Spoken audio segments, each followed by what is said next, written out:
नमस्कार शेतकरी मित्रांनो, आज आपण पळसाच्या फुलापासून बोरान बनवण्याची विधी जाणून घेऊया.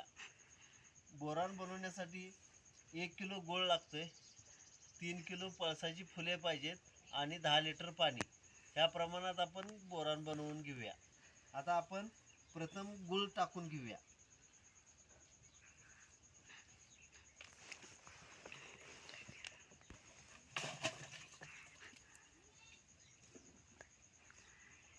आपल्याकडे फुले जास्त असल्यामुळे मी 3 किलो गूळ टाकत आहे.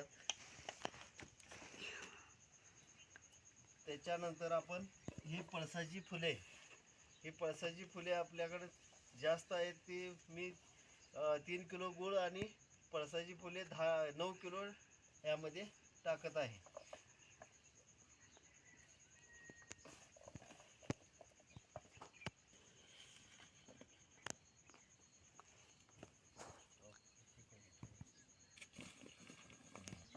आपण आता यामध्ये 30 लिटर पाणी ओतून घेऊया.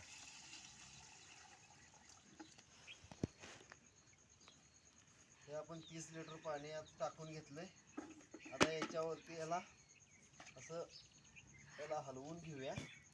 हलवल्यानंतर हे किलवण क्रियेसाठी आपण याला 90 दिवस म्हणजे 3 महिने हवा पॅक बंदमध्ये ठेवून घ्यायचं आणि एक 8 दिवसांनी 6 दिवसांनी त्याला याच्यातून एअर बाहेर काढायचं.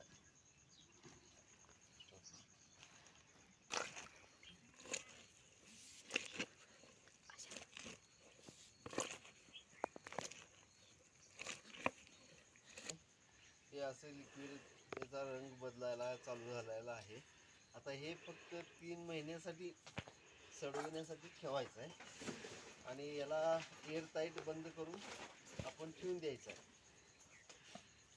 शेतकरी मित्रांनो, आपल्या पिकावरती बोरानची कमतरता असल्यानंतर आपल्याला याचा वापर करता येतो. कमीत खर्चात हे आपल्याला औषध तयार होते. तसेच हे फवारणीसाठी 100 लिटरला 3 लिटर हे द्रावण घ्यायचं आहे आणि आपल्याला आळवणी जर करायची झाली तर आळवणीसाठी 200 लिटरला 10 लिटर याप्रमाणे एकराला आळवणी करायची आहे. धन्यवाद.